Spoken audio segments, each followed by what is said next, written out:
History tells of missionaries whose lives changed the face of a nation, while others have fulfilled the Great Commission closer to home in less conspicuous ways, some of them intentionally inconspicuous. In the quest to fulfill the Great Commission, many ministers have had to conceal their work in order to preserve it. Some even formulated secret operations, serving their congregation not only in word, but in covert deed. This was the case in our first story. Kjeldgaard Jensen, a Lutheran pastor from the small town of Kjeldgaard, Denmark, operated his secret mission during the Nazi occupation of 1940.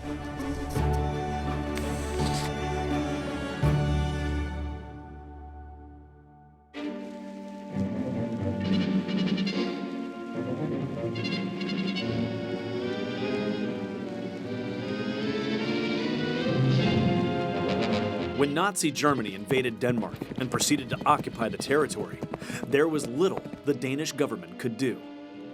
The occupation was carried out so quickly, the Danish military didn't have time to respond. The Nazis wanted to use Denmark as an example of an easy and efficient occupation. The Danish government, having little to say in the matter, was forced to accept a collaboration. The elected Danish government continued functioning, but under Nazi supervision. The Danish police remained under the authority of the Danes, and as a result, the citizens were less resistant to the Nazis than in other countries, such as Norway or France. But there were still isolated attempts to resist the Nazi occupation, especially within the Danish army. Intelligence officers immediately started funneling information to the Allies. Soon after this so-called peaceful occupation of Denmark, the Nazis banned the Danish government and ordered the police to arrest its fellow citizens. The members of the government who escaped went underground and bolstered the resistance. A clandestine newspaper called Land og Folk was distributed illegally across the country, right under the nose of its occupying regime. As time went on, insurgent groups worked secretly to oppose the Nazis. Sabotage missions were carried out by rebel groups who used weapons smuggled in by the Allies, and on some occasions, attempted assassinations of Nazi officers. As the war went on, the Nazis began planning the deportation to Nazi concentration camps of the 7,800 or so Jews in Denmark. Danish leaders would not stand for this. They encouraged their citizens to protect and hide their fellow Danes. Within the church, Danish bishops rejected anti-Jew propaganda. They told their congregations that Jesus was a Jew, and the command of Christ to love one another also applied to the Jews. This message spread throughout the country, and the Danish citizens began to offer help to their Jewish brothers and sisters. Throughout the occupation, Danish Christians hid Jewish citizens in their homes and facilitated underground transportation to neutral Sweden. The Danes put their ingenuity to use, taking Jews in ambulances, faking injury or sickness. Even funeral processions were used as a guise to conceal the illegal ferrying. The effort was remarkably successful, but not without risk. If caught harboring a Jew, many Nazi officers were commanded to shoot the resistors on sight. On October 3rd, 1943, Pastor Jensen read a letter from church officials encouraging Christians to help the Jews. Pastor Jensen's congregation responded heroically by sheltering over 1,300 Jews. They hid them in floors, attics, barns, and shops. The small town of Kjeldgaard, Denmark, where Pastor Jensen was stationed, is just 10 miles across the Kattegat Strait from Sweden. So naturally, it became a gathering point for escaping Jews to Sweden via boat.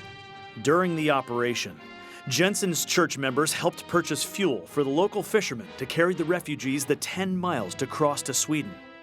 The fishing boats traveled late at night and at times were hindered by bad weather or German patrol boats. Some ships were swamped and sank, drowning the refugees. But the church members continued their efforts. They established connections and worked closely with the Danish resistance. Some of the church members were arrested, imprisoned, sent to concentration camps, and shot to death for assisting the Jews. Hundreds of families were hidden and protected just long enough to get them to safety. By October 5th, 500 Jews were hiding in Kjeldgaard, awaiting ferry to Sweden. They realized boats would be the fastest and safest way to get the Jews out of Denmark. The townspeople raised today's dollar equivalent of $150,000 to incentivize the captains of nearby boats to risk the voyage. When the boat was at half capacity, the captain, realizing the risk of the illegal act, became frightened and pulled away. Quickly, Pastor Jensen organized smaller vessels and loaded as many Jewish people as they could on the boats. After loading the available vessels, they still needed space for 100 people. Pastor Jensen volunteered the church to harbor the rest while the boats made their journey. Shortly after, the Gestapo got word. The church was quickly surrounded by Nazis and all but one child was arrested. A note by Pastor Jensen captures his sadness. October 5th, 1943 was a terrible day for all of Kjeldgaard. This was the day the German occupation forces carried out a raid looking for any Jews in the village. This was repeated during the following days, and many known and previously unknown Jews, estimated at 1,200 to 1,300, had taken refuge here, both in private houses and, unfortunately, also in the church loft and parish hall. Unluckily for us, the Gestapo and police forces stormed these premises. I, the undersigned parish priest, had been up in the loft on numerous occasions to help and give comfort in the desperate situation that had unfolded. Probably 100 Jews were taken to Horse Road Prison, from which they had since left. But for where?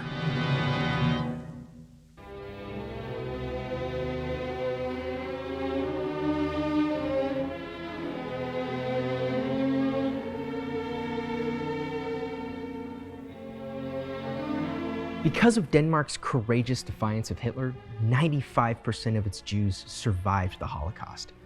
Nearly 20% of those survivors went through Pastor Jensen's church at Kjeldgaard. Looking back at World War II and the Holocaust, it's easy to see where the church missed opportunities to stand against the Nazi regime. But then there's people like Pastor Jensen, whose story shows us the impact we can have when the church fulfills its mission in the face of fear and adversity.